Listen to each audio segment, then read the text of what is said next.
Hello student, welcome in सहज शिक्षण YouTube channel. तर विद्यार्थ्यांनो, आपण आज बघणार आहोत इयत्ता 10वीचा विषय आहे इतिहास. त्यामधला जो तिसरा चॅप्टर आहे उपायोजित इतिहास, या चॅप्टरचा संपूर्ण स्वाध्याय, त्यातले सगळे प्रश्न आणि त्याची उत्तरे बघणार आहोत. तर विद्यार्थ्यांनो, चॅनलवरती नवीन असाल तर चॅनलला नक्की सबस्क्राईब करा, व्हिडिओ एंड पर्यंत बघा, आवडला तर लाईक करा. चला बघूयात यामधला पहिला प्रश्न. त्यामध्ये अ प्रश्न विचारलेला आहे, दिलेल्या पर्यायांपैकी योग्य पर्याय निवडून विधाने पूर्ण करा. आणि त्यासाठी प्रश्न 1 आहे विचारलेला, जगातील सर्वात प्राचीन संग्रहालय. या ठिकाणी आपल्याला ऑप्शन विचारलेले आहेत, म्हणजेच आपल्याला पर्याय दिलेले आहेत. या शहराचे उत्खनन करताना सापडले. पर्याय बघा, दिल्ली, हडप्पा, ऊर आणि कोलकाता. तर यातलं बरोबर उत्तर जे आहे ते आहे पर्याय क, ऊर. जगातील सर्वात प्राचीन संग्रहालय ऊर या शहराचे उत्खनन करताना सापडले. त्यातला दुसरा प्रश्न, भारताचे राष्ट्रीय अभिलेखागार येथे आहे. आणि हा प्रश्न जो आहे हा मार्च 2019 सालच्या पेपरमध्ये विचारला गेलेला होता. त्यामुळे हा जो क्वेश्चन आहे काही वेळेला रिपीट सुद्धा यावर्षी विचारू शकतात, त्यामुळे व्यवस्थित प्रिपेअर करायचा आहे. पर्याय बघा, दिल्ली, कोलकाता, मुंबई आणि चेन्नई. तर या चारीपैकी बरोबर जे उत्तर आहे ते आहे अ, दिल्ली. भारताचे राष्ट्रीय अभिलेखागार हे दिल्ली येथे आहे. आणि प्रश्न 1 मधील आता प्रश्न ब विचारलेला आहे, पुढीलपैकी चुकीची जोडी दुरुस्त करून पुन्हा लिहिण्यास सांगितलेली आहे. आपल्याला चुकीची जोडी शोधायची आहे, ती व्यवस्थित दुरुस्त करायची आणि पुन्हा लिहिण्यास सांगितलेली आहे. तर बघूया, वाचूयात. कुटियट्टम, त्याचं काय दिलेलं आहे, केरळमधील संस्कृत नाट्य परंपरा. रमण, पश्चिम बंगालमधील नृत्य. तिसरा आहे रामलीला, उत्तर भारतातील सादरीकरण. आणि चौथं दिलेलं आहे कालबेलिया, राजस्थानचे लोकसंगीत आणि लोकनृत्य. तर या चारींपैकी जी चुकीची जोडी आहे ती आहे रमण, पश्चिम बंगालमधील नृत्य. तर ते आपण लिहून घेतलेलं आहे. आणि आता बरोबर दुरुस्त करून काय लिहायचं आहे, रमण गढवाल किंवा उत्तराखंड येथील धार्मिक उत्सव व विधी नाट्य आहे. हा होता आपला प्रश्न पहिला. आता प्रश्न दुसरा बघूयात, पुढील संकल्पना स्पष्ट करा. आणि त्याच्यामध्ये आपल्याला पहिला दिलेला आहे उपायोजित इतिहास. तर याचं उत्तर बघा विद्यार्थ्यांनो, पॉइंट वाईज आपण उत्तर लिहिलेलं आहे. पहिला पॉइंट, एखादा विषय इतर क्षेत्रांमध्ये लागू करणे व त्यातून निघणारे निष्कर्ष प्राप्त करणे म्हणजे उपायोजन होय. दुसरा पॉइंट, इतिहासाची उद्दिष्टे इतर विषयांना लागू करून नवीन निष्कर्ष काढणे यालाच इतिहासाचे उपायोजन असे म्हणतात. या ठिकाणी ही जी व्याख्या आहे ही लिहायचीच आहे. तिसरा पॉइंट, इतिहासाद्वारे भूतकाळातील घटना संबंधीचे जे ज्ञान प्राप्त होते त्याचा उपयोग वर्तमानात आणि भविष्यकाळात सर्व समाजाला कसा होईल याचा विचार उपयोजित इतिहासात केला जातो. चौथा ऑप्शन, इतिहासात सामाजिक, धार्मिक, कला, स्थापत्य इत्यादी घटक समाविष्ट असतात. तसे या विषयांमध्येही इतिहासाचे उपायोजन होते. आणि त्यानंतरचा दुसरा, अभिलेखागार. तर त्याचं सुद्धा आपण उत्तर पॉइंट मध्ये दिलं आहे. पहिला पॉइंट, ऐतिहासिक दस्तऐवज ज्या ठिकाणी जतन करून ठेवलेले असतात त्या ठिकाणास अभिलेखागार असे म्हणतात. तर व्याख्या आपल्याला सुरुवातीलाच पहिल्या पॉइंटमध्ये द्यायची आहे. अभिलेखागारामध्ये महत्वाची जुनी कागदपत्रे, दप्तरे, जुनी चित्रपट, जागतिक करारांचे ऐवज इत्यादी जतन करून ठेवले जातात. अभिलेखागारामुळे मूळ कागदपत्रांचे संदर्भ मिळतात. तत्कालीन ऐतिहासिक घटनांचा अभ्यास करता येतो. तत्कालीन भाषा, लिपी यांचा शोध घेता येतो. कालगणना करता येते. ऐतिहासिक वारसा पुढील पिढ्यांना हस्तांतरित करता येतो. आणि चौथा पॉइंट, भारताचे दिल्ली येथे राष्ट्रीय अभिलेखागार हे आशिया खंडातील सर्वात मोठे अभिलेखागार आहे? भारतातील प्रत्येक राज्याचे स्वतःचे स्वतंत्र अभिलेखागारही आहे. आणि आता पुढचा प्रश्न तिसरा. पुढील प्रश्नांची 25 ते 30 शब्दात उत्तरे लिहा. त्यामधला प्रश्न पहिला. जनांसाठी इतिहास ही संकल्पना स्पष्ट करा. तर विद्यार्थ्यांनो, हा प्रश्न सुद्धा महत्त्वाचा आहे. बघूयात उत्तर. इतिहासाचा संबंध लोकांच्या वर्तमान जीवनाशी जोडणारे क्षेत्र म्हणजेच जनांसाठी इतिहास होय. सगळ्यात पहिल्यांदा आपण त्याची व्याख्या ऍक्च्युअल मध्ये काय हे सांगितलं. दुसरा पॉइंट. इतिहासाद्वारे भूतकाळातील घटना संबंधीचे ज्ञान आपल्याला प्राप्त होते. वर्तमान काळातील समस्यांवर उपाययोजना करण्यासाठी भूतकालीन घटनांविषयीचे ज्ञान उपयुक्त ठरू शकते. या ज्ञानाचा उपयोग लोकांना वर्तमान आणि भविष्यकाळात कसा होईल याचा विचार जनांसाठी इतिहास या विषयात केला जातो. उपायोजित इतिहास या संज्ञेसाठी जनांसाठी इतिहास असा पर्यायी शब्दप्रयोगही केला जातो. तर हे होतं आपलं या प्रश्नाचं उत्तर. आता बघायचं आहे आपल्याला पुढचा प्रश्न. ऐतिहासिक वारसा स्थळांच्या संदर्भात युनेस्कोने कोणते कार्य केले आहे? आणि या प्रश्नाचं उत्तर.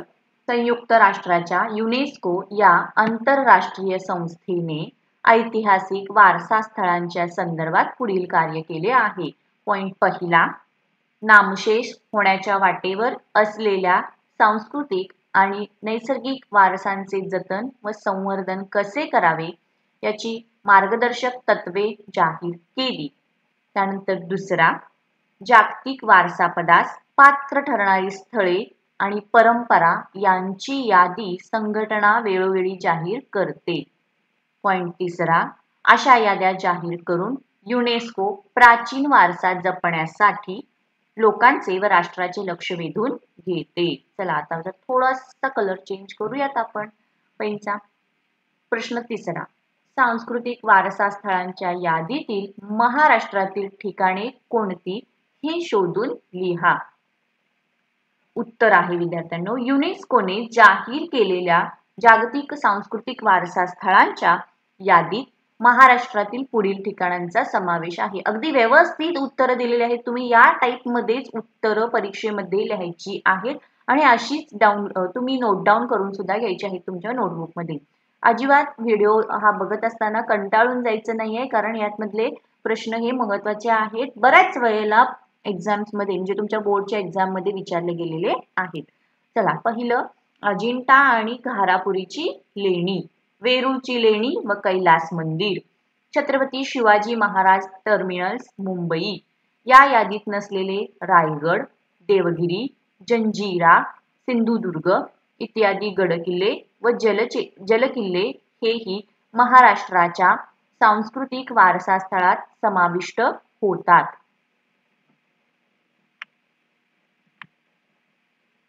आता प्रश्न चौथा आलेला आहे विद्यार्थ्यांनो. पुढील संकल्पना चित्र पूर्ण करा. आणि हा प्रश्न खूपच सोपा आहे.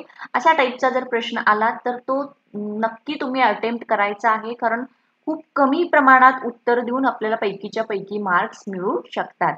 यामध्ये विचारलेला आहे सांस्कृतिक वारसा मूर्त आणि अमूर्त.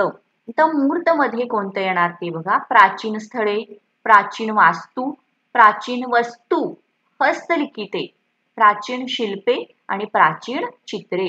तर हे जे सगळं आहेत पॉइंट्स हे मूर्त सांस्कृतिक वारसा याच्यामध्ये येणार. अमूर्त मध्ये कोणते आहेत बघा. मौखिक परंपरा व ती उपयोगात आणली जाणारी भाषा, पारंपरिक ज्ञान, सण समारंभाच्या सामाजिक पद्धती, कला सादरीकरणाच्या पद्धती, पारंपरिक कौशल्य, परंपरा, पद्धती, कौशल्य आत्मसात करणारे समूह व गट. तर हे सगळे पॉइंट्स हे अमूर्त सांस्कृतिक वारसामध्ये येणार आहेत. आणि पुढचा प्रश्न पाचवा. पुढील विधाने सकारण स्पष्ट करा. त्यामध्ये प्रश्न पहिला. तंत्रज्ञानाचा इतिहास अभ्यासावा लागतो. उत्तर आहे पॉइंट पहिला, लाखो वर्षांच्या वाटचालीत मानव प्रगतीच्या प्रत्येक टप्प्यात नवनवी कौशल्ये अवगत करीत गेला. दगडांपासून हत्यारे तयार करणे, शेतीचे तंत्र अशी वाटचाल करीत तो विज्ञान युगात आला. कृषी उत्पादन, वस्तूचे उत्पादन, स्थापत्य, अभियांत्रिकी इत्यादींमध्ये बदल होत गेले. यांत्रिकीकरणामुळे उत्पादन वाढले. ही सर्व प्रगती समजून घेण्यासाठी आपल्याला तंत्रज्ञानाचा इतिहास अभ्यासावा लागतो. आणि आता पुढचा प्रश्न आहे तो महत्त्वाचा प्रश्न आहे, कारण मार्च 2019 सालचा जो पेपर होता त्यामध्ये हा प्रश्न विचारला गेला होता. जागतिक वारशाच्या पदास पात्र ठरणारी स्थळे, परंपरा यांची यादी युनेस्कोद्वारे जाहीर केली जाते. याचं पाठीमागं कारण विचारलेलं आहे. पॉइंट पहिला, पूर्वजांनी निर्माण केलेल्या कलाकृती, परंपरा हा आपला सांस्कृतिक वारसा असून त्याविषयी आपल्या मनात आपुलकी असते. हा वारसा पुढील मानवी पिढ्यांच्या हितासाठी जपणे व त्याचे संवर्धन होणे गरजेचे असते. काळाच्या ओघात हा ठेवा नामशेष होऊ नये आणि त्याचे जतन कसे करावे याच्या दिशादर्शक तत्वांच्या आधाराने जागतिक वारशाच्या पदास पात्र ठरणारी स्थळे, परंपरा यांची यादी युनेस्कोद्वारे या जागतिक संघटनेकडून जाहीर केली जाते. तर अशा प्रकारे या प्रश्नाचं उत्तर आपण कंप्लीट केलेलं आहे. विद्यार्थ्यांनो, व्हिडिओ एंड पर्यंत बघा. व्हिडिओ आवडत असेल तर व्हिडिओला नक्की लाईक करा.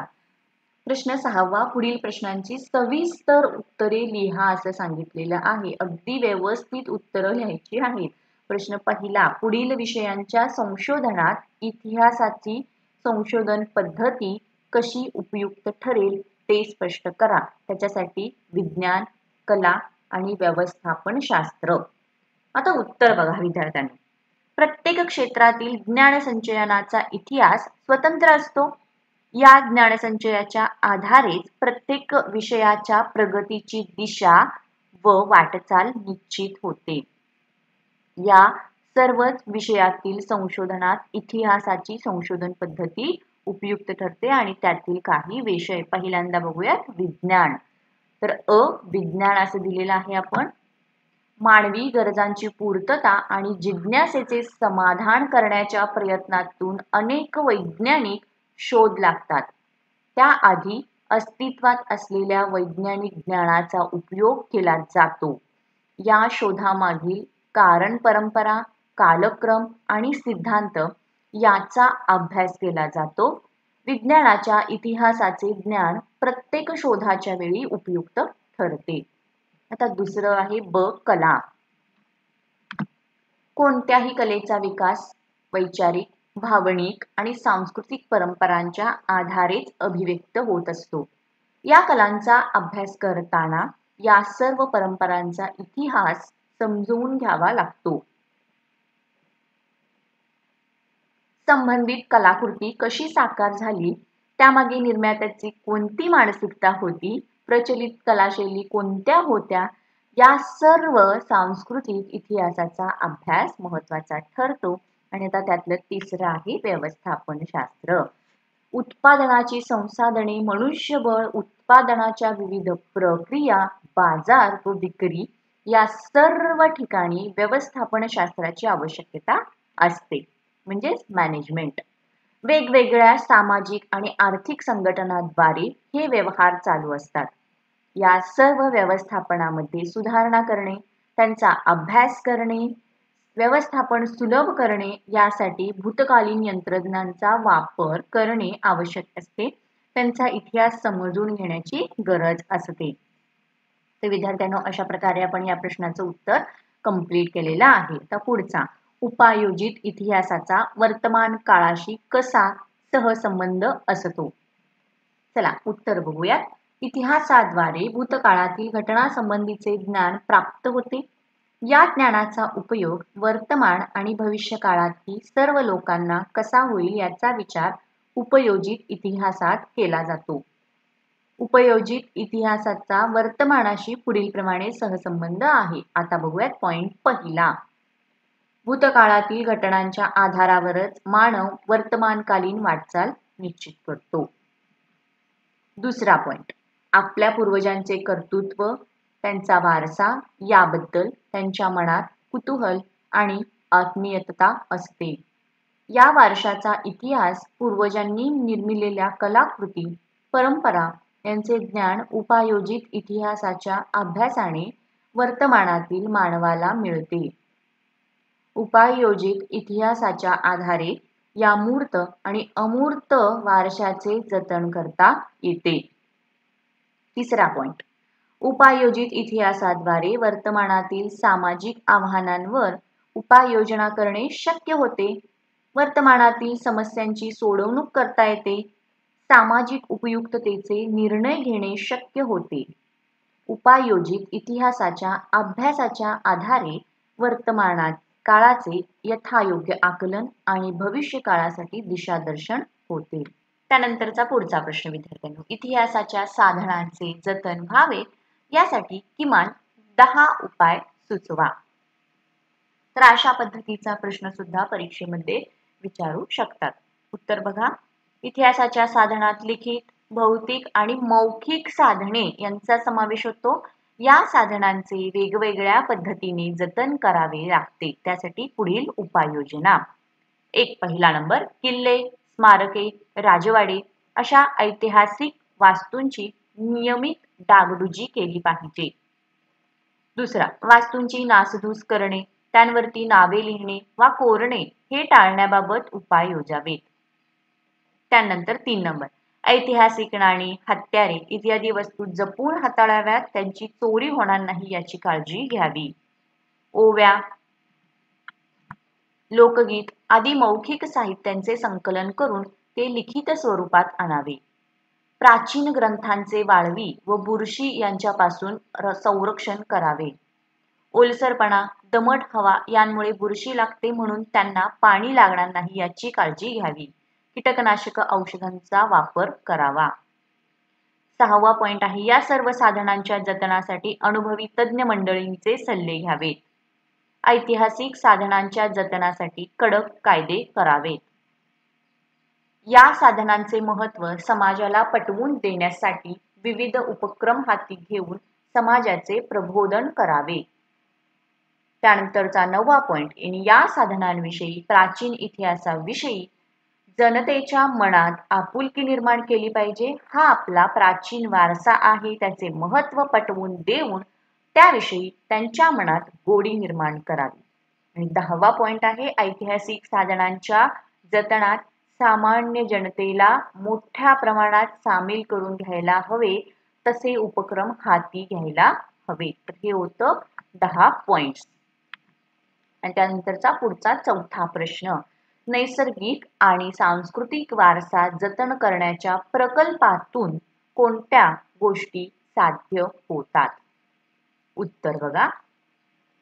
पॉइंट पहिला, प्रकल्पांतर्गत वारसा स्थळांच्या मूळ स्वरूपात बदल न करता जतनाची व संवर्धनाची कामे करणे शक्य होते. स्थानिक समाजाची घडण आणि मानसिकता कशी आहे, त्यांच्या पुढे वर्तमानात कोणती आव्हाने आहेत, तसेच स्थानिक लोकांच्या अपेक्षा काय आहेत याचा आढावा घेता येतो. सांस्कृतिक वारसा स्थळांचे जतन आणि संवर्धन करीत असताना स्थानिक लोकांच्या भावना दुखावल्या जाऊ नयेत यासाठी उपाययोजनांचे नियोजन करून स्थानिक लोकांना त्यात सहभागी करून घेता येते. स्थानिक लोकांच्या परंपरागत कौशल्यांना प्रोत्साहन देऊ शकतील अशा उद्योग व्यवसायांना चालना मिळावी यासाठी योग्य नियोजन करणे शक्य होते. चला तर विद्यार्थ्यांनो, हा होता आपल्या या 3ऱ्या उपाययोजित इतिहास या पाठाचा संपूर्ण स्वाध्याय. सगळे प्रश्न आणि त्याची व्यवस्थित उत्तरं कशी देता येतील हे आपण बघितलेलं आहे. तर विद्यार्थ्यांनो, व्हिडिओ आवडला तर नक्की लाईक करा, चॅनलला सबस्क्राईब करा. Thank you so much. Bye bye.